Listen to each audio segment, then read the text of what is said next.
Button. So let's wait for the stream to fire up across the internet. We're down one platform today. My understanding is that Periscope is no longer with us, so we're not multi-streaming there anymore.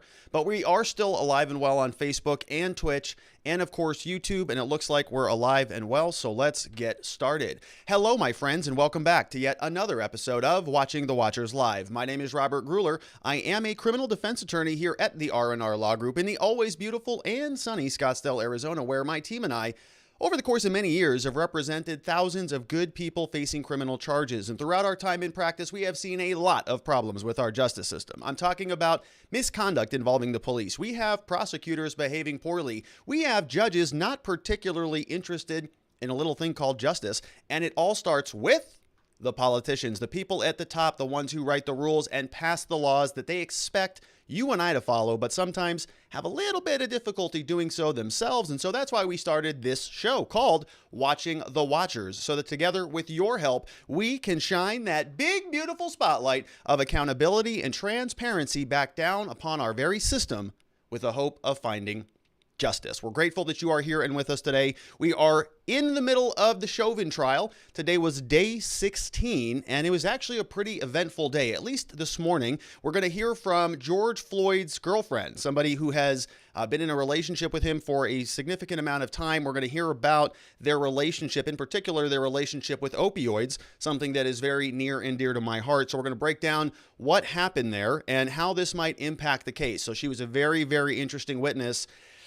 Some good for the prosecution, some not so good for the prosecution, but there may be a reason behind that. There's a reason why they brought her out today, and we're going to break down what that looks like. We also heard from some other individuals. We had a couple Hennepin County paramedics who showed up there, the people, the sort of the first responder medical team. We all remember them showing up after the video. They showed up. So two of them testified, and we had another couple of law enforcement related individuals, or one was from the law enforcement, and one guy was a fire captain. So both of them testified today. Anyways, the point is, we're going to break down what's going on with Chauvin. We've got a lot to get to there. Then we're going to change gears. Yesterday, we started our inquiry into Matt Gaetz. As we know, very interesting little back and forth going on right there. We got Matt Gaetz saying that he's being extorted for $25 million. We've got the Justice Department, which looks like they may be hinting towards an indictment for underage sex trafficking. So this story is just bananas. We're going to break that down. Some new information is being revealed. So we've got some updates on that story. then lastly, we're going to finish up with a story. Somebody brought it up here previously during the week, specifically asking about this case, this LBRY, LBRY versus the SEC. This is cryptocurrency. This is sort of a financial lawsuit that's taking place because the Securities Exchange Commission, they're saying that LBRY, this crypto blockchain company, which is very interesting technology, they're saying that they are distributing securities without registering those securities, and that's in violation, of course, of the U.S. law. And so very interesting little thing happening right now between our government and a lot of these private companies. It relates to blockchain. I'm very interested in learning more about this space. I know it's not our traditional type of criminal law, but it is, I think, something that is going to be with us for the foreseeable future. And we talk a lot on this channel about decentralization and sort of getting out from under the thumb of the authoritarian government and from these bureaucracies that are basically trying to control every facet of your life.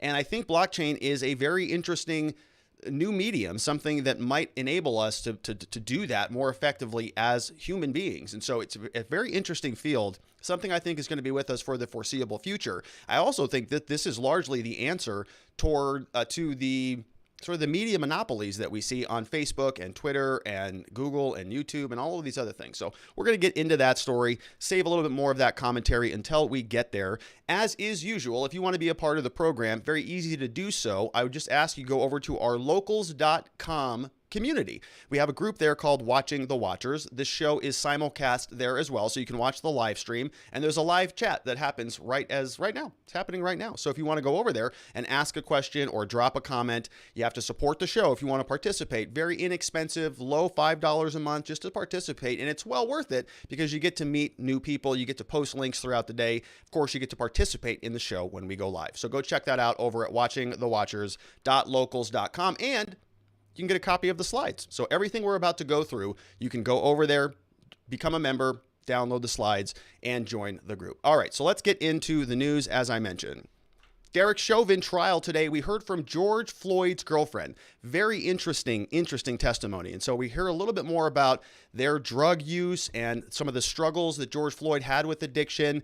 And we want to break down how this might play out for the jurors. Of course, that's what we're looking at, everything through the lens of the jurors. What are they seeing? What are they interpreting this to mean? And so we've got a lot to break down here. Now, in this segment, we've got a lot of different clips. Some are very provocative, some not so provocative. As is usual, try to balance this out a little bit, right? And right now, just as a reminder, we are in the government's case in chief. So these are the government's witness. These all are individuals who should be relatively favorable to the government's case. They should be friendly witnesses for George Floyd and for that side of this case. So let's take a look at our trial board as is usual. You're going to notice here today we heard from this prosecutor. We also heard from Mr. Frank, and we also heard from Steve Schleicher. Nothing really else changed. We still saw that Eric Nelson is really the only person working for the defense with his assistant, and then of course Derek Chauvin's in the courtroom. Jurors obviously haven't changed. These are the witnesses that we heard from today. So we started off with the girlfriend, and we're going to go through her name. Her name is Courteny Ross, and she had a long series of testimony, or long testimony today, taking place all this morning. We're going to get into her here shortly. We also have paramedic number 1, paramedic number 2 who showed up. We have a fire captain, and we had a sergeant. And so we're going to hear clips from these 3 individuals today. I've got a summation of these last 2 witnesses, but their testimony was largely, I would say, foundational. And this third sergeant, the sergeant for the 3rd precinct, did have some testimony. He was actually still testifying as I was sort of buttoning up for this program. So if there's anything new that he said this afternoon that I have not seen yet, we'll cover that tomorrow. So let's get into the witnesses. As I mentioned, we're going to start off with George Floyd's girlfriend, and this is her name. Her name is Courteny Ross. We can see her here. She is in court. She gets very emotional throughout this entire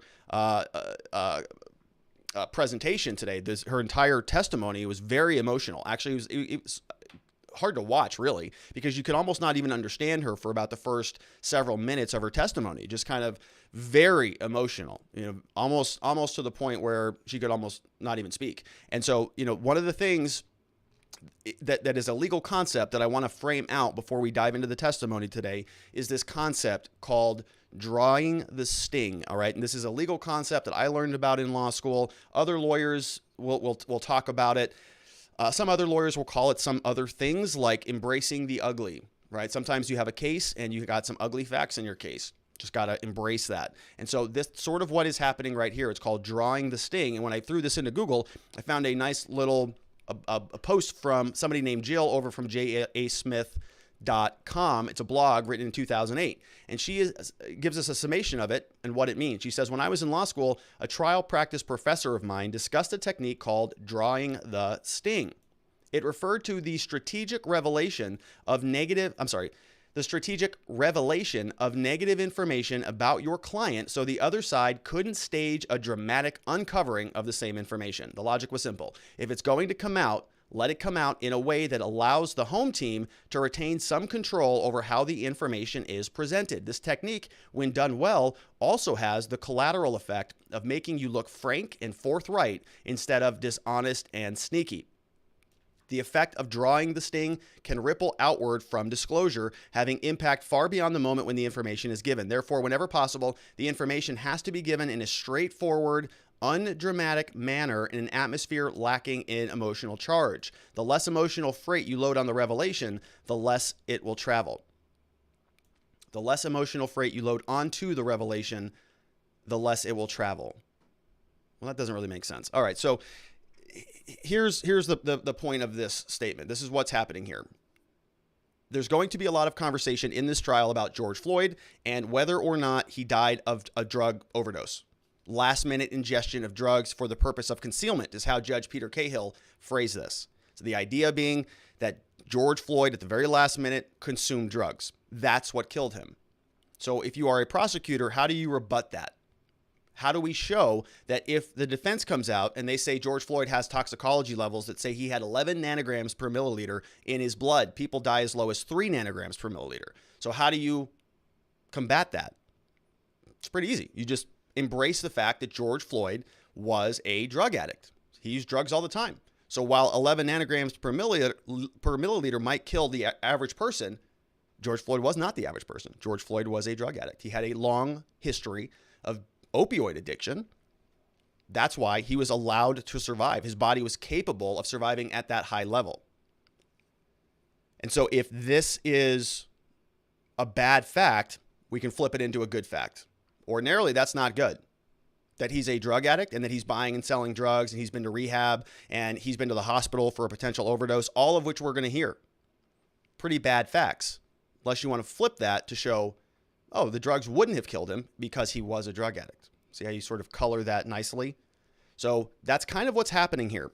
Now, she is, the information that we're going to hear does not paint George Floyd in a good light. Doesn't. He's a drug addict. And there are still huge sections of this country that look at that like it's a moral failing. They look at somebody who's addicted to alcohol or drugs and they say, that's just a bad person. Why can't they just stop drinking? Why can't they just stop using drugs? Maybe if they got their life together, they wouldn't be so addicted to drugs. It's not really how it works. You know, these things are much deeper than that. So I don't look at it like a moral failing. I look at it like being human. We've all got addictions. Everybody watching this show does, whether you want to admit it or not. It doesn't necessarily have to be heroin or opioids, but it could be gaming. It could be pornography. It could be gambling. It could be food. We all have these little things that we do. Some of them are way worse than others. It's just part of the human experience. So George Floyd was a drug addict. And his girlfriend comes out today and testifies about that. So many people on the defense are saying, well, there you go. He's a drug addict. So clearly it was the drugs that killed him. It could not have been Derek Chauvin. They're saying, no, yeah, you're right. In fact, he was a drug addict. That's why we know it's Derek Chauvin, because he would normally be able to operate at high levels of drugs because he's been using drugs for a long period of time and hasn't killed him before. He went to the hospital previously, didn't kill him. Then he did. This is how the prosecution is going to be reframing this. All right, so let's take a look at the first witness. This is George Floyd's girlfriend, and I want to show you this. I want to show you this emotion. We're going to hear what I'm talking about. She's crying for a good minute here. We'll see how long we can bolster through it. I don't like to watch people sad. I don't like to watch people emotional. And you can have this, you can interpret this in one of two ways. One, this is genuine emotion. Number two, this is performative. She's George Floyd's is a pseudo heir, and she wants to make sure there's justice on his behalf. So you can pick it up both sides. Genuine emotion, fake performance. This is what the jury decides. This is their decision. They get to answer those questions and decide this witness's credibility. But this is her sobbing. You can judge for yourself. When was it that you first met Mr. Floyd? May I tell the story? Sure. Okay. It's one of my favorite stories to tell. Excuse me. And Ms. Ross, just so you know, if you feel like you need to just take a moment to collect yourself, feel free. We're in no rush here. Thank right? you. Yeah.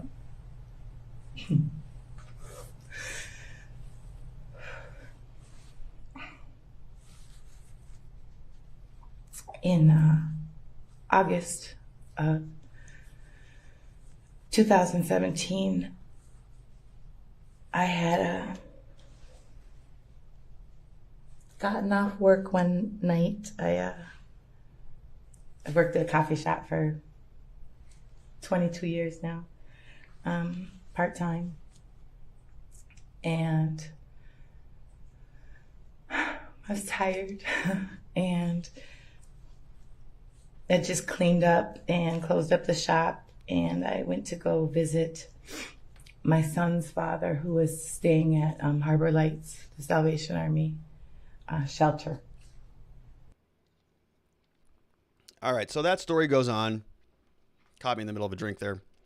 That story goes on, and it's just a big, long story. How they met, fell in love, all of that stuff. Then it sort of moves into some conversation about, well, let's watch this next clip. This is where she comes out pretty clearly and says that drugs were a part of this relationship. This is the drawing the sting. They know, the prosecution knows that the defense is going to come out and all day wave around the toxicology report. So they don't want the defense to come out and the first time the jurors to hear about opioid addiction or drug use from the defense, they're going to say, hey, it's part of our case. It's a bad fact. We got to deal with that. So how are they going to do it? They're going to put a positive spin on it. They're going to say he was an addict. What do we do with addicts in this country if we're compassionate people? We help them. We want to get them off of the drugs. Some people do. Other people just want to throw them in prison. All right.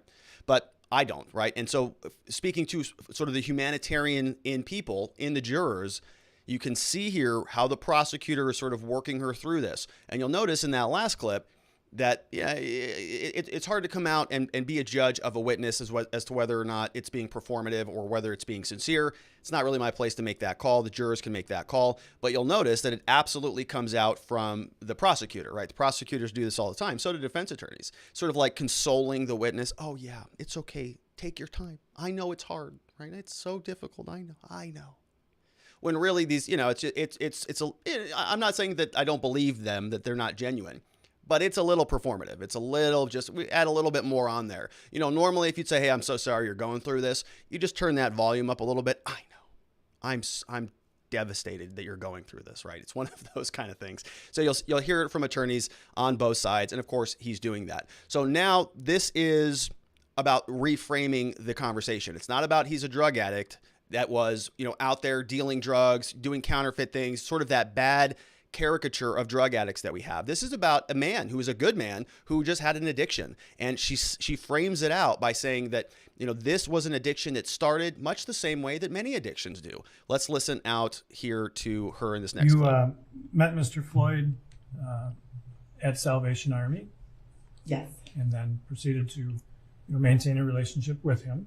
Yes. And I have to ask you if drug use was a part of that relationship. Yes.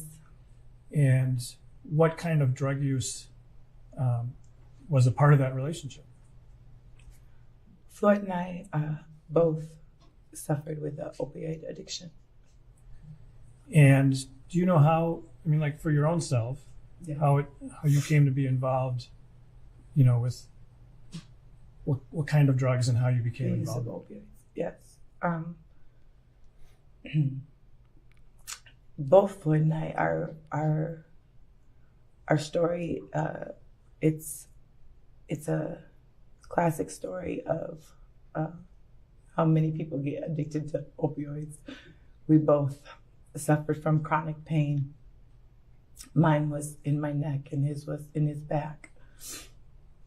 We both had prescriptions, but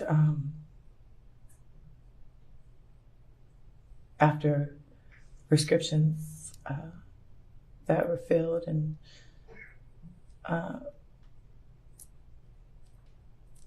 we got addicted and tried really hard to break that addiction many times. And were you each aware of each other's struggles with opioids? Yes, eventually in our relationship we shared that. And did you work together on that issue? Absolutely. And All right, so very, very standard story. Those of you who've been around this channel for a little bit of time know that my family went through something like this as well. My younger brother, Eric, died when he was 27, died by suicide. Same story. He broke his wrist as a young man, had a number of different surgeries on that wrist, had to be prescribed pain pills for the pain pills. Those, of course, were opioids, the oxys, and things like that. Once that ran out, you're still addicted, so you go and you find other places to get it. The oxys turn into heroin. Heroin turns into rehab. Sometimes it just becomes too much. People leave the planet as a result of that. Doesn't make them bad people, just means that they had a problem that was too much for them, right? They couldn't overcome that. And so this happens to all of us. And sometimes it can result in tragedy, unfortunately. So they're taking this really bad fact and they're just owning it. They're doing a nice job of it. They're saying, listen, it's both of us. It's him and I. We struggled from the same affliction. We worked through it together. It sounds like, from that last video that they even were working on their recovery and their sobriety together, which is sort of, kind of a beautiful thing to watch people emerge from this just dreadful state of addiction into a new life. I see it very frequently with some of the guys that we work with in our men's group. So, this is a beautiful thing. So it's taking something that is very bad and putting a nice spin on it. And it sounds like maybe that was truthful. Maybe George Floyd was a very good guy, just had a bad addiction issue. And so when the defense comes back out and they start hammering drugs, criminal, no, he was just an addict. Addicts don't deserve to die. Also deserve humanity and respect. And so they're taking that bad fact, they're wrapping it up in nice gift wrap, and it looks pretty good until Mr. Nelson comes back out. Now the defense attorney comes out and he starts probing a little bit further into what really happened there. So once again, you can see how the scope of this conversation changes depending on the point that the party is trying to make. So in this case, now what's going to happen is traditionally we have been seeing the prosecution wanting to narrow this down onto just the video. And the defense attorney wants to break it up, expand it all the way out, and talk about the 2020 arrest and some of the prior offenses and different drug addiction issues and all of that stuff, whereas the prosecutor wants to just hone back in on that timeline. So same type of thing is happening here. Eric Nelson now, we just heard the prosecutor who was asking her questions about the expansion of the case. So he's kind of doing the opposite today, taking it way out. Well, tell me about where'd you meet? What'd you do? All of this stuff, addiction, really broadening this to minimize this one bad fact by wrapping a bunch of other meat around it. So now Mr. Nelson is going to squeeze it back in. He's going to clamp back down, and he's going to say, well, what about that day? What about on May 25th? Who was he with that day? Let's take a look and see what she says. And then there were other times where you would buy other people's prescriptions from them, right? Yes. And then there were times when those weren't available, and so you would have to buy different types of pills, right? Unknown sources, so to speak. Yes. And are you familiar with Maurice Hall? Yes. And was Maurice Hall the person that you and Mr. Floyd bought controlled substances from? We had. I'm going to show you a photograph. And just to you'll be the only one who can see it at this time. It's been previously marked as Defense Exhibit 1006. Okay.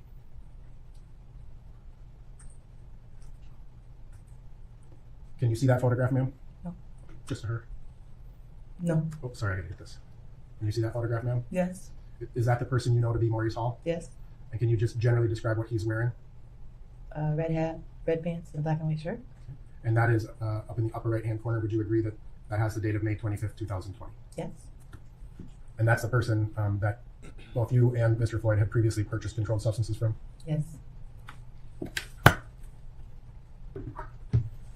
Now, All right, so if you noticed, he let that sit for a little while. If I played that again, which I'm not going to do, you'll notice he said, so that was the person that you and Mr. Floyd bought drugs from previously? She says, yes. Nelson just lets that meatball just hang right out there. Let that sit. Moves on to the next question. So to summarize that conversation, she and Mr. Floyd had previously purchased drugs from a guy named Maurice. Maurice, who was that guy? Same guy that George Floyd was sitting in the car with when the cops came upon them. So he was with, some people are saying, his alleged drug dealer. Could be a friend who sold him drugs that one day, or could be somebody who just regularly deals drugs. Who knows? So an unsavory character, right? And so the defense brings that out. And that doesn't kind of sound like somebody who's in recovery. That doesn't sound like somebody who's trying to kick this habit. So it kind of is a little bit of a contrast there. Now, Maurice, the individual that she just referenced, has sent in a motion. This went in yesterday at 4:14 p.m. You're going to notice this. It says notice of intent to invoke the Fifth Amendment privilege and to quash the subpoena. So this was filed yesterday at 4:14 in the state of Minnesota versus Chauvin. We can see here Mr. Maurice Lester Hall, through undersigned counsel, provides notice to everybody that if called to testify, he's going to invoke his Fifth Amendment privilege against self-incrimination pursuant to the Constitution, and they move to quash the subpoena pursuant to the Minnesota Rules of Criminal Procedure, signed off on by Adrian Cousins, who's an assistant public defender. So he's lawyered up and he's not going to be talking about anything, which is the right thing to do. Good move. So let's take a look now and let's go back to George Floyd's girlfriend, because we're going to learn a little bit more about this drug use. And again, this is coming out from the defense. So we heard her testimony about her relationship. We saw her, how upset she was. Now this is Mr. Nelson coming back out and talking about a prior hospitalization, which happened in March of 2020. So we heard about a prior case that happened in 2019 under very similar circumstances, where George Floyd was also in an altercation with the police that resulted in him allegedly consuming drugs at the last minute, which required his hospitalization. That was in 2019. Now we have new notice that in March, apparently he had another overdose situation, and he had to go to the hospital at that time as well. Here is Miss Courteny explaining what happened there. And was there an incident in March that required Mr. Floyd to be hospitalized? Yes. And that was, can you describe for the jury what that incident was? Which date are you speaking In March, when he was hospitalized? we went to the hospital a couple times in March. Okay. He was hospitalized for a more extended period of time in March, right? Yes. That's the incident I'm talking Okay. about. Okay. I understand he went once because he had hurt his hand, like cut his hand on glass or something. And that was a shorter hospital stay? Yes. But then there was an extended hospital stay in Yes. March. Can you describe for the jury what led up to that hospital stay? Yes. Floyd, I went to go pick Floyd up from his house that night. I thought I was taking him to work. He wasn't feeling good. His stomach really hurt. He was doubled over in pain. Just wasn't feeling well, and he said he had to go to the hospital. So I took him straight to the hospital.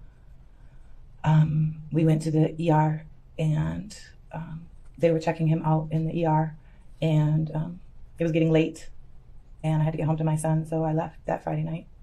You later learned that that was due to an overdose? Yes. You spent several days with him at the hospital, correct? Yes. And did you learn what caused that overdose? No. At that time frame, did you learn that Mr. Floyd was taking anything other than opioids? No. You did not know that he had taken heroin at that time? No. All right, so a couple things we can break down there. Number one, her testimony is actually pretty good, better than some of the other non-law witnesses. So you'll notice that when she testifies, she actually is turning, in this clip, not the previous clip, but she's turning to the jury and speaking to them.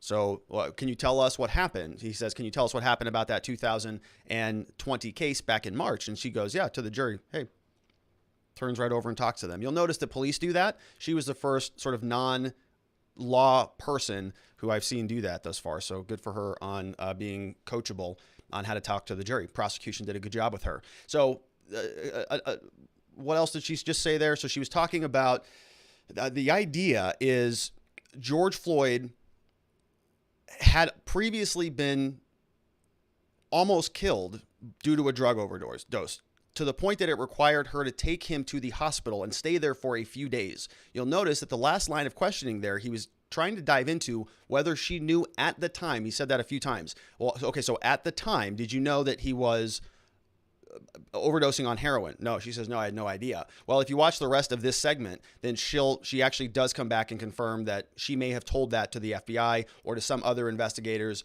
earlier on in the investigation. So this is another example of somebody whose memory or testimony is a little bit contradictory to what she said previously during the earlier original investigation. And so, this language was, this cross-examination was not particularly good for the prosecution, but wasn't terrible for them. They had to get this information out in front of the jury. They had to get the idea that George Floyd was an addict out, because that's actually a better framing than if he was a drug addict. Right? It's a nuanced difference, but somebody who's an addict who's trying to recover is looked at a little bit more favorably than somebody who is just sort of not beyond hope. They're not even attempting to get sober anymore. They're just out there using without any remorse or even any awareness that this might be a problem. Two different things, and society views them differently. I presume the jury will as well. So now we transition. We talk a little bit more about, this is our first paramedic. His name is Seth Bravinder. This is what this guy looks like, and he was one of the first people on the scene. You may remember him, actually. I mean, his face is in one of the body camera videos where he comes out, and he kind of is just one of the first paramedics on scene. So we're going to hear from him. Then we're going to hear from another individual who showed up right after this guy. So two back-to-back medical people, and their testimony was somewhat useful. A lot of what we heard today is sort of framing out still the context of the entire situation, but it's really not getting, in my opinion, to the meat and potatoes of what the real issue in this case is, which is all about causation. What was the cause of death? We're going to get to the medical experts when we get there, but this is sort of the first person who is medical related who showed up on the scene and actually was trying to probe at George Floyd's body to determine what to do and how to treat him. So this is Seth Bravinder, a Hennepin County paramedic. What did you see when you arrived on scene? As we were pulling up to the scene, I saw multiple officers on the side of the road with our patient lying on the ground next to a squad car. So as you were pulling up, was that the position that you observed them in, meaning the officers on top of the patient next to the squad car? Yes. Could you tell at that point, as you were approaching, what the situation was, or what the condition of the patient was at that moment? No, there were multiple officers on top of the patient when we pulled up at that point. We assumed, I assumed that there was potentially some struggle still because they were still on top of him. So Okay. that was my assumption when we pulled up. So when you got to the scene, having no additional information, seeing what you saw, that's what was going through your mind, is that Yeah, right? yes. So when you got to the scene, what did you do next? Parked the ambulance near the patient and got out. I walked to the back of the ambulance and my partner walked over to check on the patient. And what did you see when you got out of the ambulance in terms of the patient's condition at that point? I was standing a little ways away, so I could get my partner would have a more accurate description of his condition at that point. But from what I could see where I was at, I didn't see any breathing or movement or anything like that. Did he appear to be unresponsive to you at that point in time? From what I could tell, just standing from a distance, yes. And was he in handcuffs? Yes. And we're describing the patient here. Was that patient later identified as George Floyd? Yes. So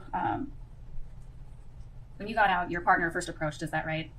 What were you doing at that initial point in time when you first got there? As he went over to check on the patient, I was watching him to kind of get a cue on what we were going to do next because, we're still determining what the patient's condition was. So I was kind of waiting for him to go check on the patient and then know what to do next. And at that point in time, when you were standing outside, your partner was approaching the patient, did you see a struggle of any kind going on, any movement, anything like that? No. Okay. So after your partner first approached, did you see what he was doing? Yeah, he checked a pulse on his neck, a carotid pulse, and also looked like he checked the patient's pupils. And did you discuss with your partner at that point next steps? Yeah, he walked back towards me and I asked, is he in cardiac arrest? He said, I think so. So use the word cardiac arrest. What does that mean? It's a term we're going to use for anybody that's not responsive, not breathing, and doesn't have a pulse currently. All right, so not a lot out of this guy's testimony, Seth's testimony. He was sort of laying out some of the procedural framework there, showed up, got out, assessed the patient. You heard it. Nothing too groundbreaking there. Not even any really good sound bites that you can run with. Sort of mechanical, right? Showed up, saw that there was nothing really going on there. I presumed that there was still a struggle because they were still on top of him. But by the time my partner, who we're going to hear from next, by the time he checked his pulse and his pupils, well, we're going to hear what he says. And so this is where they're sort of framing out the idea that maybe they should have rendered aid earlier.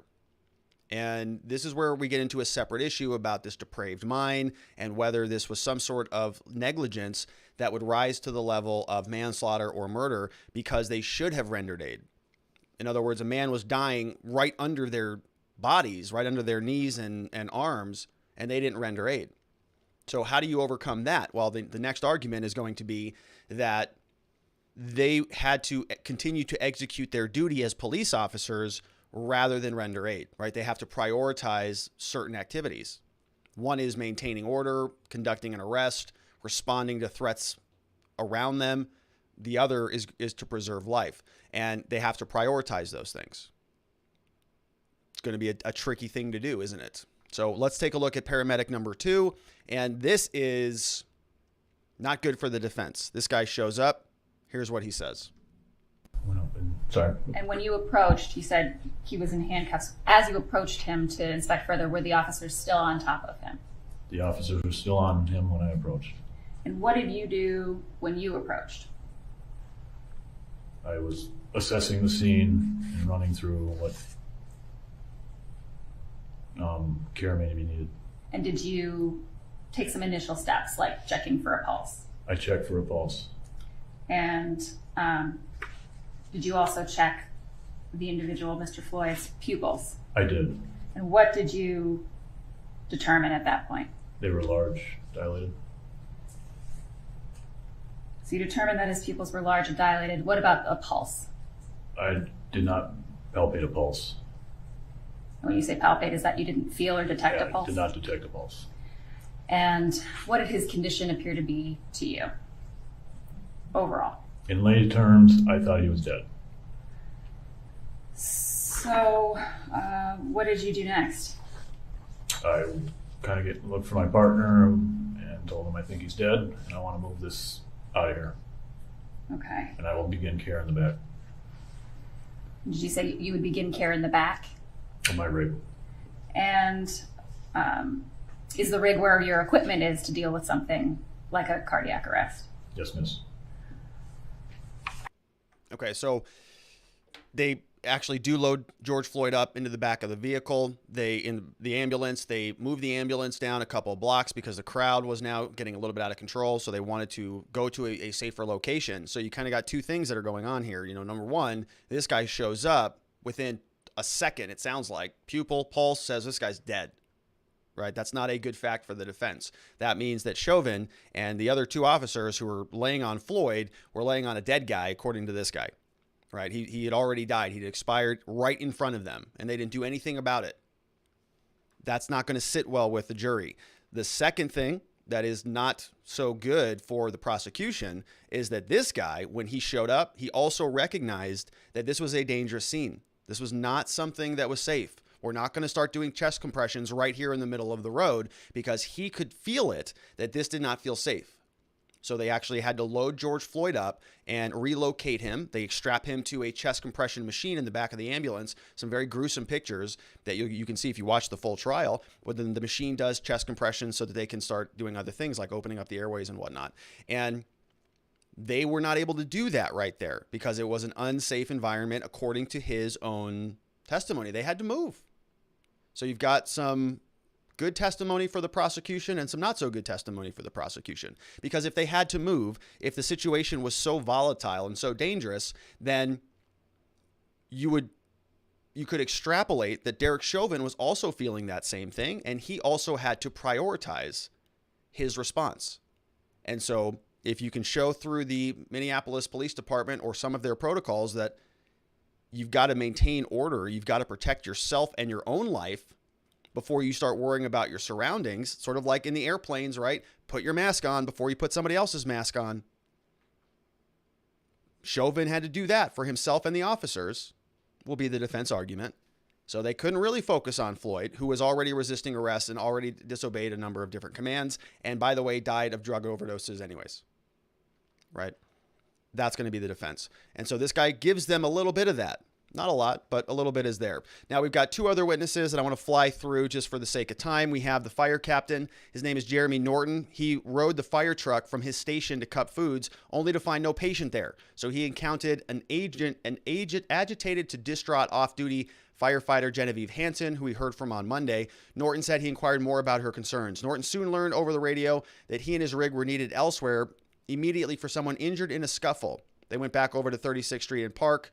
Floyd was being treated by paramedics. He was unresponsive, body on a cot, Norton said of Floyd. We did multiple pulse checks, never found a pulse all the way back to the medical center.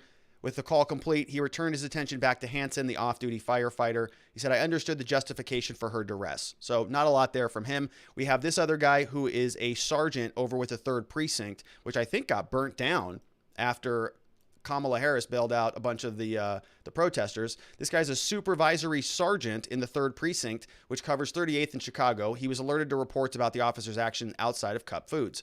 According to earlier testimony, he fielded concerns on May 25th about possible excessive use of force by officers while detaining Floyd. He said it sounded like a less serious takedown, according to dispatch audio from that night. Prosecutor Steve Schleicher reviewed various department policies about when officers must report use of force, with takedown not being on that list. So Plager spoke with Chauvin by phone after being alerted to the incident, and they played some of this audio today. It said, Chauvin said, we had to hold a guy down on the audio call. Said going crazy, wouldn't got in the back of the squad. Plager testified that he was told that Floyd became, quote, combative after struggling with him. He suffered a medical emergency and an ambulance was called. That's what he was told. Asked whether Chauvin mentioned any use of force, he said, I don't believe so. So Chauvin did not mention putting his knee on Floyd's neck, the sergeant said. So some interesting testimony. As I mentioned, I did not finish this guy's testimony, so if I'm missing anything, I'm sure I will see it after the show, and we'll cover that tomorrow. So that's what happened today in the Chauvin trial. Today was, day 16? We've got a lot more of this to go. Haven't even really gotten into any of the heavy lifting yet when it comes to expert witnesses or anybody who's going to be coming in and testifying about the ultimate cause of death, which is going to be a big portion of this case. So we'll see what we've got tomorrow. Maybe we'll get started on that. Maybe not. Probably be more foundational stuff. And we'll see what Monday has. But stick around if you want to be a part of that. If you want to ask some questions, you're free to do that. For some reason, they're not showing up in my slides. And we'll figure that out later. We're going to change gears now. And we're going to talk about Mr. Gaetz. Matt Gaetz, big story. We talked about this yesterday. A lot of accusations flying around. Many people are saying that Matt Gaetz is now under investigation by the Department of Justice, allegedly for being involved in some sex trafficking with some underage minors and whatnot. And now he's sort of firing back and saying, no, actually, this is all a ruse. This is all a facade. It's not even true. This is all because we were about to blow the whistle on people who were trying to extort our family out of $25 million. And this random person, by the way, is somebody who used to work at the DOJ as a U.S. attorney. Going, what? How does this even make any sense? Is this like out of a movie, like out of a House of Cards or something like that? Well, we didn't know much about this yesterday, but now we're able to add some more meat on the bones. And we learned here from Politico.com that Mr. Gaetz's father, Matt Gaetz's dad, said that he wore a wire for the FBI probe into the DOJ extortion claim. So they're saying that somebody who worked for the DOJ knew that this was sort of a percolating under the scenes over there, or somebody who used to work for the DOJ, and now they were trying to extort them. They were saying, hey, we can make this indictment that's coming go away if you pay us $25 million. So they wore a wire to sort of root out this extortion scheme. And the question was, well, is his dad really involved in this? Like, was he really going to do this? We need some corroborating information here if we're going to be able to piece this all back together. And so now we know that there is a little bit of that. So Representative Matt Gaetz's father, Don, a former Florida Senate president, said he's working with the FBI, including wearing a wire on more than one occasion as part of an investigation into an alleged extortion plot that the pair said was organized by former federal prosecutor David McGee. We heard that name yesterday. The FBI asked me to try and get that information for Matt and an indication we would transfer the money to Mr. David McGee. Don Gaetz said in an interview late Tuesday without specifying what information he was referring to. He said in the interview he wore a wire during a meeting earlier this month with McGee and said that he was set to meet on Wednesday with Stephen Alford, a local developer who said that he was part of the alleged extortion scheme. During that meeting, Don Gaetz, so that's Matt's dad, he said that he was set to wear a wire and to try to get Alford to talk about payments he allegedly was going to be making to McGee. But that meeting fell apart when the news broke that his son was being investigated by the Justice Department. So the other people on the other side of the scheme freaked out because now this is headline news in the New York Times. Alford did not respond to text messages seeking comment. In separate interviews, Don and Matt Gaetz acknowledged a Justice Department probe involving younger Gaetz, 38, into whether he had improper involvement with a 17-year-old girl. The Gaetzes say they are the target of an extortion plot. LBRY and the Office of the Attorney General. So if you remember this is not something that's really new. And yesterday we were having trouble trying to make sense of this, whether this was all happening simultaneously, whether there was an investigation into alleged sexual improprieties with Matt Gaetz, whether that was one thing, and whether this extortion scheme was an entirely separate thing, or whether they were in fact related. It kind of was a little bit murky yesterday. And so now what it's looking like is, yes, this investigation into the sexual allegations was already well underway. In fact, this had started in the summer of 2020 under the Trump administration. So they started this investigation. It sounds like somebody caught wind in the DOJ and then used that information, sort of funneled that over to the Gaetz's family and said, hey, you've been under investigation for some period of time. If you pay us some money, we can make sure that that goes away. So that's the relationship there. And so this is just confirming that. LBRY and the Office of the Attorney General received multiple briefings on the probe beginning in 2020. A second person familiar with the probe. They encouraged prosecutors to move as quickly as they needed and to take whatever steps were appropriate. Briefings were consistent with LBRY's memo requiring notification to department leadership on probes of candidates. So Barr specifically said, you got to send me a memo anytime that you're investigating one of these people. The briefing was important because, among other reasons, Barr didn't want to accidentally appear anywhere with Gaetz, the person said. At one point, Barr was scheduled for a meet and greet with Republicans, but the DOJ canceled his appearance because it would look improper. FBI spokesperson Tina Jagerson declined to comment on the probe. Don Gaetz said he asked his attorney, Jeffrey Neiman, to keep in contact with David Goldberg, an assistant U.S. attorney in Florida, so there was evidence he was working with the feds. Neiman didn't immediately respond to an email. We can neither confirm nor deny the existence or status of an investigation, nor can we offer comment at this time. We appreciate you reaching out. I'm sorry we can't be of more help. I said to the FBI, I'm willing to wear a wire and be cooperative, Don Gaetz said, but I was asked to say things that are not true to draw out an admission. We talked about this a little bit yesterday, right? The FBI says, hey, go in there and wear a wire. Say you did all this stuff so that you can induce the person you're having a conversation with to also admit that they did a bunch of wrong things. Then we have you both. We have you as an undercover person getting information about somebody else. But what if they don't say anything bad? Now the FBI has you on tape saying a bunch of stuff bad. And what if they already had that and it wasn't captured as a result of a conversation? It was actually you being stung, but you're trying to say that you were part of the undercover. You see how this works? Everybody's saying I'm undercover. This is why you can have very good James Bond movies, because everybody's undercover. We said, I wanted there to be an understanding committed in writing that I'm working for the FBI and at their request, not operating on my own. So hopefully he's got something to support his claim, and I'm sure that he does. In March 25th emails, Neiman and Goldberg said that Matt Gaetz shared with Politico that the cooperation between his father was discussed and confirmed. So we've got emails that say, I can confirm your client is working with my office as well as the FBI at the government's request in order to determine if a federal crime has been committed. In an email from Goldberg to Neiman. This has been discussed with and approved by the FBI as well as leadership in my office and components of Maine Justice. The government thanks you for working cooperatively with the FBI. The email concludes. So it's all actually happening. It's all true, right? It's looking like there was an investigation that started in 2020 that was authorized during the Trump years, that was signed off on by Bill Barr.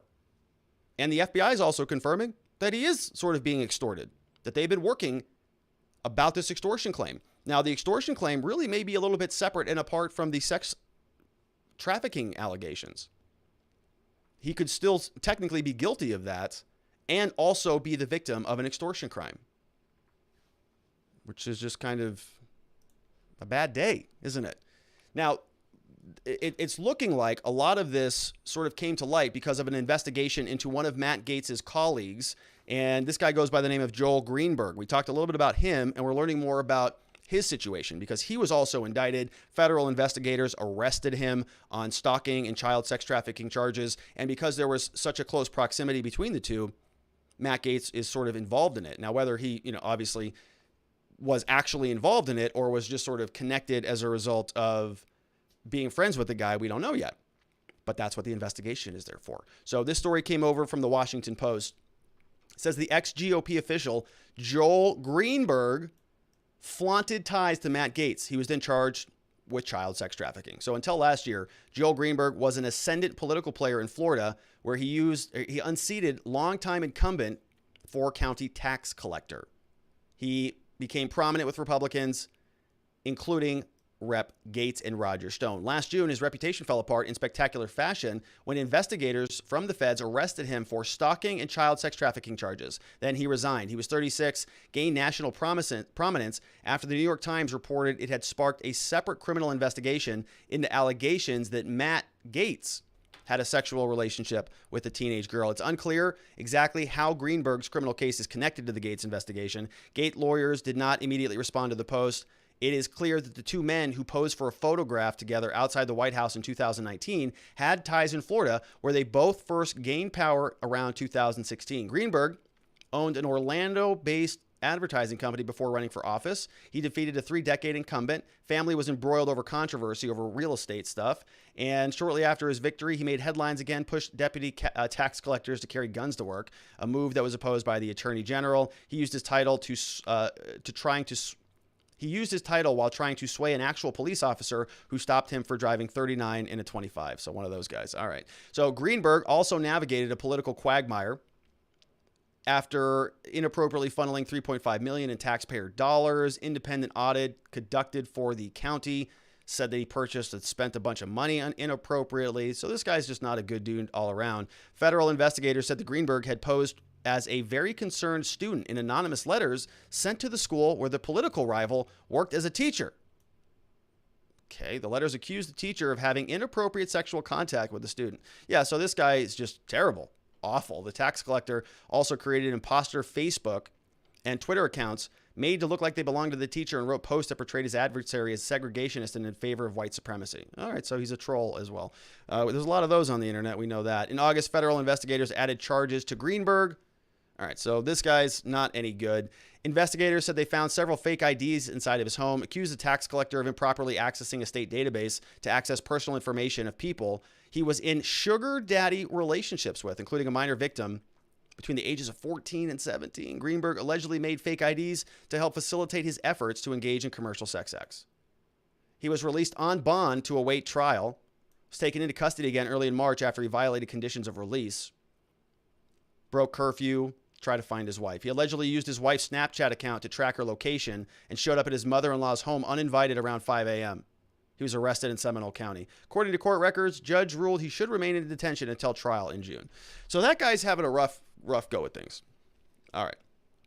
So interesting analysis comes over here from reason.com. So the question then was, all right, is this really sex trafficking? And so let's take a look at what the libertarians have to say on this, because libertarians have interesting arguments a lot of the time. And this came over from reason.com. It's an analysis done by, who did this? Matt Gaetz. I wrote her name down. Hopefully I wrote it somewhere. Miss Faith will get it to me if I don't have it. All right, so this is written here. You can see it looks like it says, is Matt Gaetz a child sex trafficker? Here's what the law actually says. For more than a decade, sex trafficking has occupied a central place in modern crime, panic, and fears for child safety. To many, it conjures images of abduction. While morally suspect and quite possibly a crime of some... Okay, what's going on here?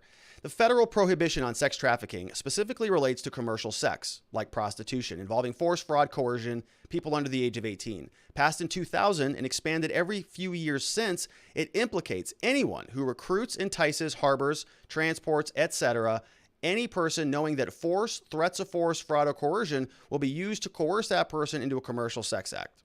It's defined under federal law to mean commercial sex act. Some have argued that if Gaetz paid for someone he was having sex with to travel with him, this constitutes commercial sex. But the key thing when it comes to commercial sex acts, whether we're talking about activity between consenting adults or activity that would qualify as criminal sex trafficking, is that any payment must be in exchange for sex. The payment needn't be a direct monetary exchange, but it must be quid pro quo. Two adults go together on a trip, one of them pays for the plane tickets, and the pair winds up having sex. That is not considered commercial sex. Nor is it commercial sex if someone buys a date a dinner or some sort of a gift and later the night that pair hooks up. And obviously, if an adult pays a 17-year-old to travel with them and no sexual activity takes place, that's not commercial sex either. But what about the activity alleged here? An adult paying for a 17-year-old to travel with him and also engaging in a sexual relationship with her. That certainly could run afoul of a number of criminal laws. However, prosecution for child sex trafficking seems unlikely unless it could be proved that paying for the girl's travel was explicitly conditioned on her engaging in sexual activity, or that money or something else of value was specifically promised in return for these sex acts. Saying that what Gaetz is accused of isn't child sex trafficking doesn't mean it's perfectly fine behavior for a member of Congress, but our modern tendency to describe any and all morally suspect or criminalized sexual activity as sex trafficking leads us not to moral righteousness, but moral panic. None of this is to say that a man in his 30s dating a teenager is something to be condoned. Most people agree it's probably at the very least creepy. Many people would agree that it crosses a moral line. Depending on where the relationship took place, might also violate a number of criminal laws. In DC, the age of consent is 16, meaning that a sexual relationship between an adult man and a 17-year-old girl would be legal. But the age of sexual consent in many states, including Florida, is 18. So an adult having sex with a 17-year-old in these places would be guilty of statutory rape, a state-level crime. And if a state, county, or territorial lines were crossed, prosecution under a federal law known as the Mann Act is also possible. The Mann Act of 1910, which is distinct from the federal prohibition on sex trafficking, past this century, prohibits bringing anyone, including adults, across state lines with the intent to engage in prostitution or any sexual activity for which a person can be charged with a criminal offense. In addition to crossing borders for prostitution purposes, the Mann Act also bans an array of other acts, some involving minors. The Times report on Gaetz' relationship, it's true, this part seems to be the most applicable federal statute, provided the age of consent in any of the areas traveled to is above 18. New York Times did not say what statutes Gaetz violated, but it does report it's part of a broader investigation. Where this investigation and Gaetz' counterclaims will ultimately lead is anyone's guess. But for now, it seems like a prime example of how sex trafficking allegations have become a catch-all to capture all sorts of perceived sexual misconduct. Yeah. Not a bad point. Not bad, right? Just because the allegations are there doesn't mean it's even technically a law. Regardless of whether you're a violation of the law is what I mean. Regardless of whether you condone the conduct or not. So good article from Reason. And now we know that House Minority Leader Kevin McCarthy is saying that if these allegations are true, they're going to remove him, but they're going to wait until the information comes out. So this is Mr. McCarthy. Look, I haven't heard from DOJ. I haven't been able to talk to Matt Gaetz yet. I just read the story. Those are serious implications. If it comes out to be true, yes, we would remove him if that was the case. But right now, as Matt Gaetz says, it is not true, and we don't have any information. So let's get all the information. Look, I haven't heard. All right. So that was an article from Elizabeth Nolan Brown over at Reason.com. Apologies for not having that name earlier. And so that's it for that segment. We're going to wrap up. We got one more thing to talk about here on some cryptocurrency. Can you believe this? We're talking about the SEC. The Securities Exchange Commission, the SEC, is filing a civil lawsuit, a complaint. They are suing a company called LBRY, I'm going to call it LBRY, for transacting in cryptocurrency, for sort of sending these little bits around to other people who use their platform. I want to break down the story because I think that we're going to be talking a lot about cryptocurrency and decentralized ways of living our lives for the foreseeable future. And I don't just mean talking about, sort of the cryptocurrency, buy Bitcoin. Bitcoin's over 59,000 or whatever that is. We're talking about some new utilities, some new platforms that are evolving on the backs of blockchain technology. One of them is this company called LBRY, and they're a competitor to YouTube. And so many people just think of blockchain like this is just a solution for an alternative financial system, but that's not the case. This is something where a number of different applications can be built on the back of the blockchain, which enables massive decentralization. So think about a YouTube platform that doesn't run on a company. It's just a platform. So there is no censorship. There's nobody to tell you what you can post and what you can't post and who can participate and not, because it's decentralized. It's kind of a weird new novel concept. But many people are concerned about these big platforms exercising too much control over our lives and sort of eliminating free speech, eliminating real debate in the name of political expedience, in my opinion, but they sort of tuck it under the guise of safety and dangerousness and all of those things. But what about a different way to attack that problem? What about, rather than sort of going at these companies in the courts or in even the normal realms of competition, what about just saying, hey, we're just going to develop a different technology that makes you obsolete, that makes you irrelevant? That's where this is going. And federal government is not happy about it.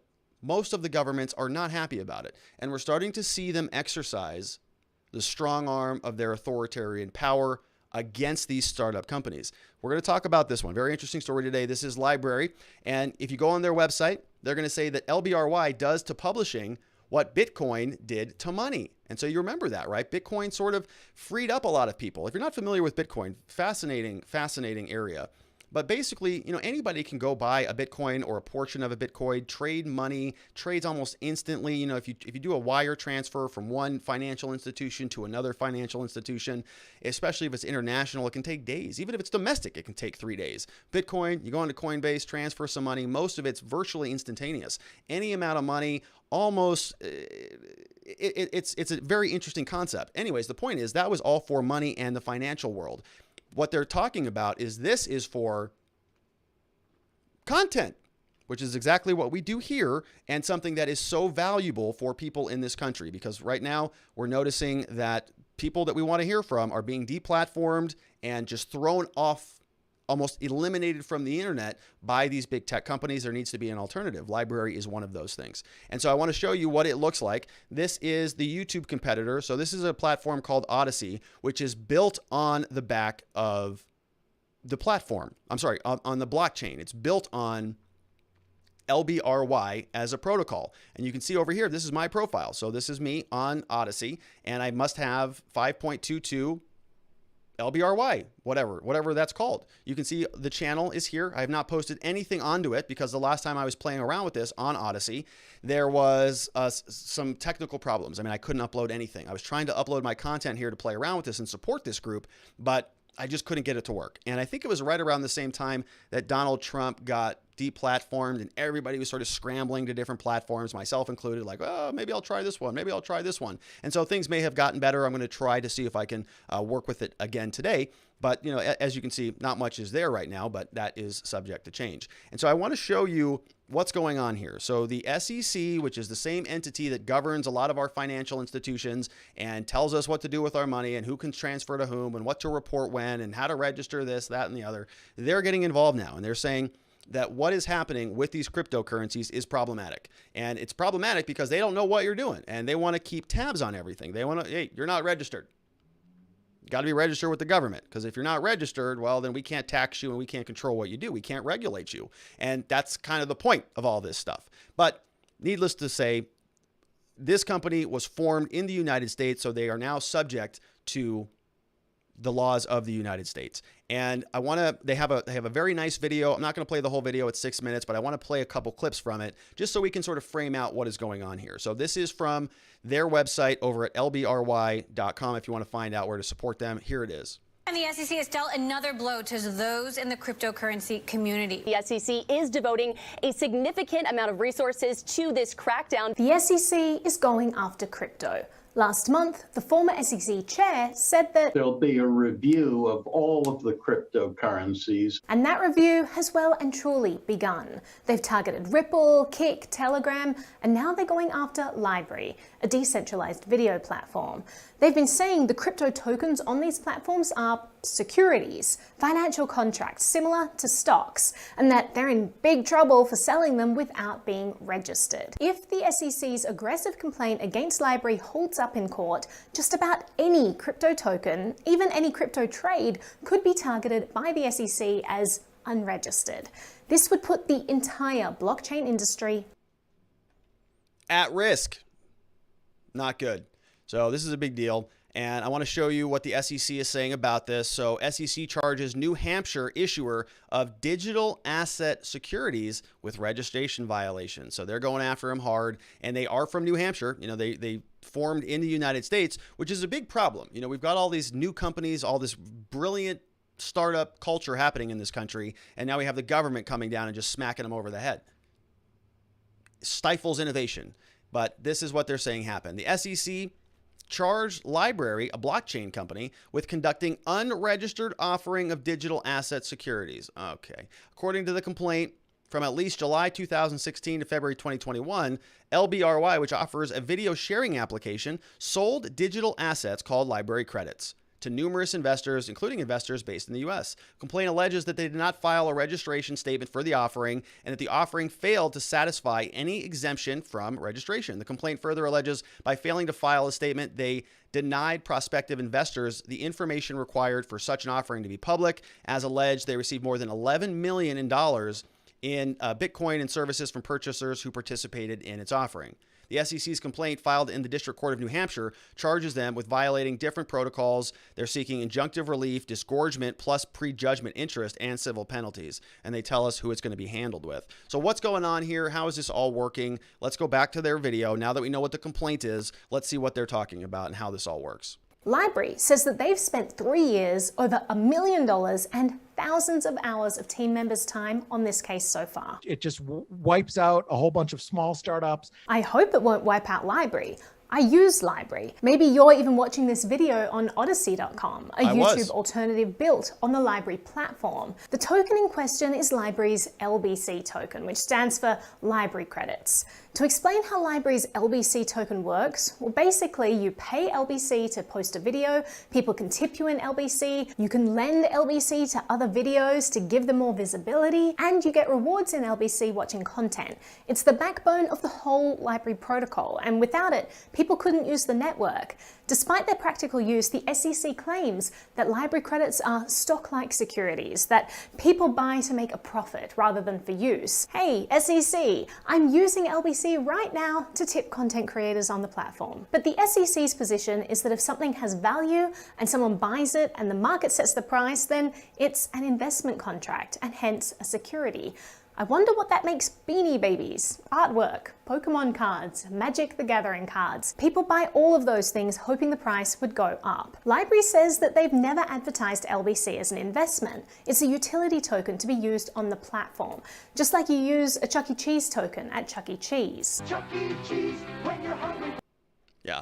Good analogies. I think that they make sense. I agree that this should be something that is unregulated. That's kind of how the whole thing works. And it's, of course, under scrutiny from the federal government. Why wouldn't it be? And yeah, it's going to be something that we're going to have to deal with.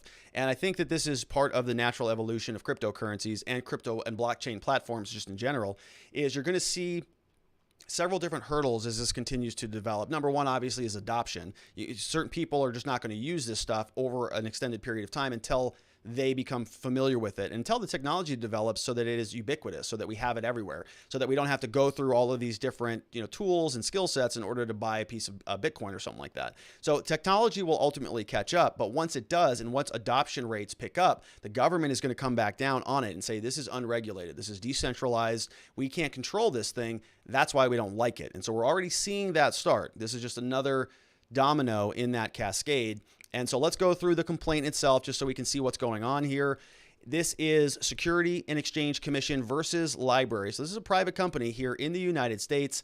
And they're saying from 2016 to present, they were basically selling those LBRY credits, just the same stuff that we just talked about. They were offered and sold as investment contracts, and therefore they were used in exchange for US dollars, Bitcoins, and other consideration. So if you would go on there, you would buy some of these credits, and then you could use those credits to support other videos or to transfer or to make a tip to somebody. And the way that these blockchains work is you want to create a market and incentivize people to do work on the protocol. So in this situation, how do you host a bunch of videos that are decentralized? And I don't know how the specifics of the LBRY protocol work, but the theory is, if you're going to be a person who's going to be delivering that content, if you're going to act as a server and provide that out to the world, then you want to be compensated for that. You would be compensated for that in the version of LBRY credits. And so if you can sort of create a market and jumpstart it, spark it with some of these credits, then you can create this little market and people will start transacting and doing work in order to earn those credits, serving the content and the platform builds, without having to have any centralized servers anywhere in the country, which of course makes it very difficult to censor somebody on that blockchain. So that's what they're doing. They're creating this market. SEC's not happy about it. Currently, LBRY offered LBC to institutional investors, so they were sending this money elsewhere to different people in order to generate funds. Investment funds paid LBRY more than $250K between October 2017 and 2018. The term of LBRY's sale for the investor was to wait 1 year before selling the 2 million LBC. So they're talking about different cryptocurrencies. We see down here, LBRY did not register its offer or the sale of LBC, so the LBRY credits, with the commission, saying that that violated the Securities Act. And the commission seeks a permanent injunction enjoining LBRY from engaging in the transactions. So they basically got to shut all of that down and conduct a conduct-based prohibition prohibiting LBRY from participating in any unregistered digital asset securities offering.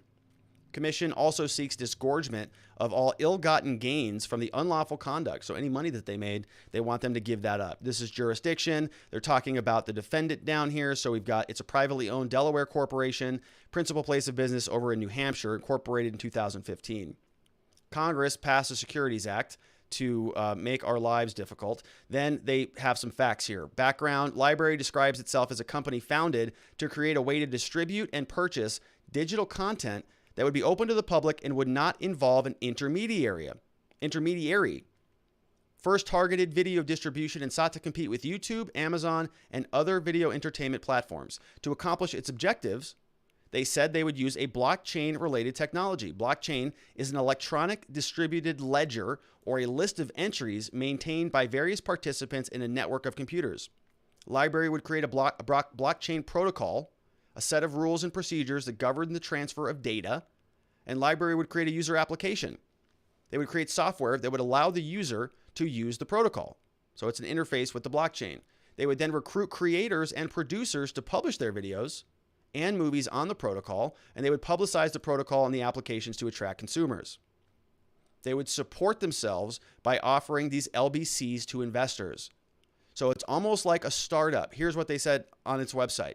In the early days of our protocol, LBRY will be making a concerted effort to deploy the coins in a non-neutral way. We'll be incentivizing early adopters, amazing content publishers, and even nonprofits who share our vision for a free and open internet. We will be retaining a portion to finance the continued development of the ecosystem. LBRY credits will work on behalf of the development of the content distribution network, not the other way around. So they launched in 2016.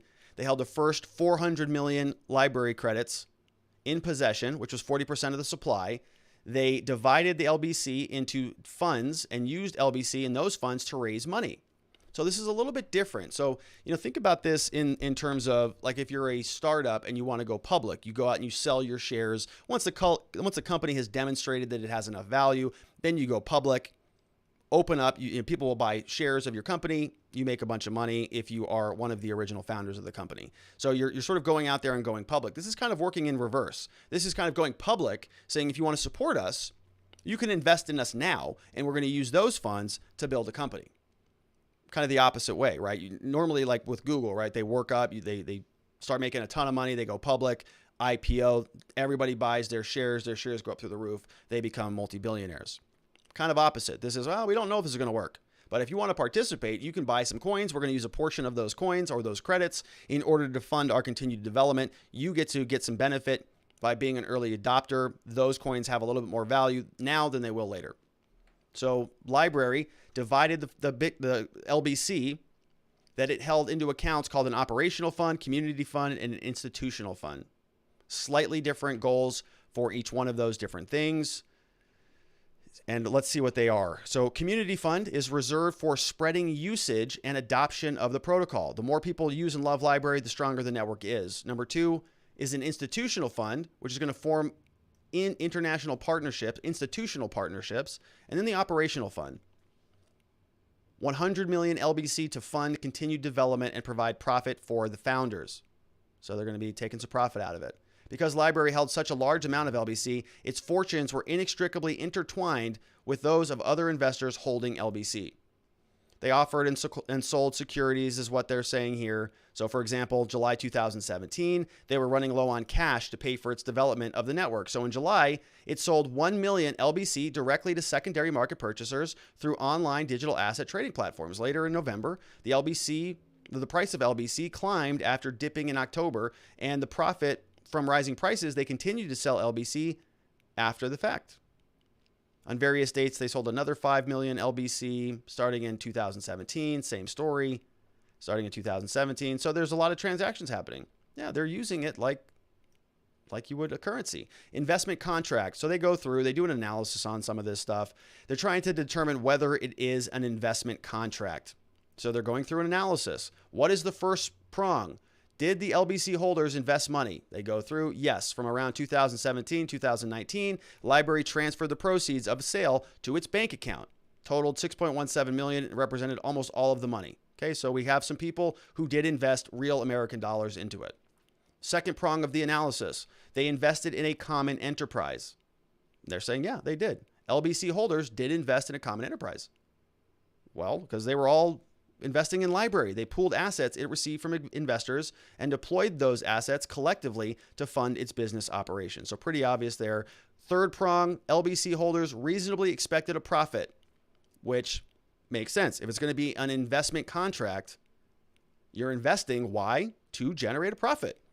LBRY led the LBC holders to believe that the value would appreciate based on LBRY's efforts. Using its website and social media, told the public that it would appreciate in value if they grew its functionality, which I think is accurate. I don't think there's anything dishonest about that. On its publicly available website, LBRY highlighted and publicized its employees, including all of they have a quote there that says, "Our goal is to increase long-term value of the protocol, which if adopted globally will make our operational fund many times more valuable than any short-term bubble. We've already invested 10,000 working hours into this project. It will take many more." And they continue to offer and sell the LBRY credits. Despite a relatively low price, they sold 10 million LBC to retail investors between 87,000 and 525,000. They publicly announced in a video posted to its website that they're going to start offering even more to sell. And they're doing so. 435 LBRY credits, 435,000 were sold to a third-party vendor. Did not register its offer, did not register its sale of securities. And so these are the claims. They want unregistered offerings. What do they want for relief? Permanent injunction. They want them to stop being able to transact in that currency. They want it to disgorge its ill-gotten gains, and they want to stop them from participating directly or indirectly in any unregistered digital asset security offering. So signed off on by all of these SEC people. And here's what Odysee is saying back about this. "We are reaching out to you today." I got this email 2 days ago on Tuesday. "We are reaching out to you today as part of our continued effort and commitment to transparency." They filed a complaint against us saying that this constitutes unregistered security offerings. First and foremost, it's important to know that this complaint is not aimed at you. It's at the status of the LBRY credits. SEC is seeking to stifle innovation, accessibility, creativity that are inspired by blockchain companies. Also fails to acknowledge the concerted steps taken by LBRY to comply with the law and to conduct its business in a forthcoming and transparent way. They've operated in good faith. They've sought to comply with the rules, the Know Your Customer and anti-money laundering principles. And they're asking for your help. So lastly, if you want to go and help, go over here and say, help LBRY, savecrypto.com. You can sign their petition there. They want you to help them fight so that the blockchain industry survives, and I certainly support that. So if you want to support them as well, go to help LBRY, and maybe the SEC will come to its senses. I like this technology. I know that there are kinks to work out here, but I do absolutely think that it's necessary that we continue to allow them to thrive and develop, and it's difficult to do that in a highly regulated situation. All right, so we've got some questions. Miss Faith has sent a few over. All right, we're going to go through a couple of these. These are just generalized questions. Let's fly through them. Wouldn't they also bring in the fact that he had COVID, 2 blocked valves, and taking meth as well? And Farmer's Daughter, yeah, I think that is absolutely going to come into play, but it's probably going to be part of the defense case in chief. So they've got their own expert witnesses who are going to come in, and they're going to absolutely go through that toxicology report at some point in time. Actually, the government's going to have to answer to that if they're going to be introducing that as an exhibit. Next question up, we've got, my slides were not working today. It says, can the defense have a reenactment of the scenario? Saw one where some people were doing an example and Floyd was still able to move a neck and head without reduced breathing issues. So you're sort of talking about a demonstration in the middle of a trial. And I don't, theoretically, yeah, you can do that. The example that I've explained here before is when officers will get up off of the stand and they will demonstrate the field sobriety test in a DUI case. So they'll actually, stand and do the one leg stand, the walk and turn. They'll do the pen test. They'll sort of walk you through it. They'll demonstrate it for you. And so, oftentimes what will happen is defense lawyers and attorneys will introduce motions to limit what you can do, to limit what is allowed. And so I'm not sure if that issue has already been addressed in this particular trial, but I presume that it would be, right? And, Scott Adams, I think, posted on Twitter the other day that if he was the defense attorney, he would do the closing argument as the lawyer. He would just, if you were the defense attorney, you just lay there and you have Derek Chauvin just come and put his knee on your neck and you do your closing argument in front of the jury panel. How's that sound? So we've got JBone86 says, what are your thoughts on the paramedics testifying that the crowd was being unruly? I think it's a good fact for the defense. If Chauvin, the reason why he didn't lend aid to George Floyd, his excuse or his justification, depending on how you look at this, is going to be, it was a dangerous situation. I was not worried about George Floyd. I was worried about the safety of the officers. We were performing our duty. We had to conduct an arrest. The crowd got unruly. They were basically a threat to us and our lives and our safety. We are trained as officers to protect ourselves above anything else in the world. If we're threatened, we don't change gears. Paramedics show up and say, yeah, we also felt threatened. The environment was very bad. So that is a concerning thing for the prosecution. It sort of lends weight to the defense perspective that this whole situation was serious, which is exactly why we couldn't get up off of George, because it would have destabilized the environment. Ryan says, is there a way the defense can highlight the exploitation of George Floyd's drug use to prove a motive to execute a suicide by cop operation? That's a complicated question. Let's do that one more time. Is there a way the defense, so this is Eric Nelson, can they highlight the exploitation of George Floyd's drug use to prove a motive to execute a suicide by cop operation? So the exploitation of his drug. So can they talk about his drug use? Yes, they can talk about his drug use. And I think that they're already trying to do that. Is proof of compensation to the girlfriend required from a third party to illustrate external influence to prove such a motive? So you're asking if the girlfriend got paid and that might jeopardize her testimony. If they had evidence of that, it might be appropriate to ask the judge about that. And you certainly want to address that before you just sort of lunged at her with some evidence of that, I would say, because the judge might have issues with that. But yes, the general rule here is you can impeach somebody and their credibility. So if they went out and found that, yes, she got paid $100,000 to go testify a certain way, yes, you can impeach her over that. And there's no question. But you got to have some basis for that. How can former similar encounters with police be cited as evidence of such a motive continue? To be clear, I want to see the whole truth of the situation come to light, considering all possibility that Officer Chauvin made gross errors in judgment and where George Floyd had ulterior motives above and beyond what one could expect to occur during a typical encounter with police officers. Okay, so how can a former similar encounters be cited as evidence of such motive? So you got a lot of questions in there, Ryan. I'll be honest, I'm having a little bit of trouble sort of following them because I think there's separate issues, separate questions. But how can former similar encounters with police? There's a rule under the Federal Rules of Evidence. If you want to look this up, it's called Rule 404B. That's where they're talking about prior bad acts. So this is where they're trying to get similar encounters with the police about George Floyd's incident in 2019 into court so they can talk about it. And so you look at that rule, Rule 404B. You can also look at the Federal Rules of Evidence. Look in there, you're going to see things like motive, intent, modus operandi, and some other elements that say that you can talk about that other stuff. It happened previously. It's not this specific case. We're in trial on this case. What happened on May 25th?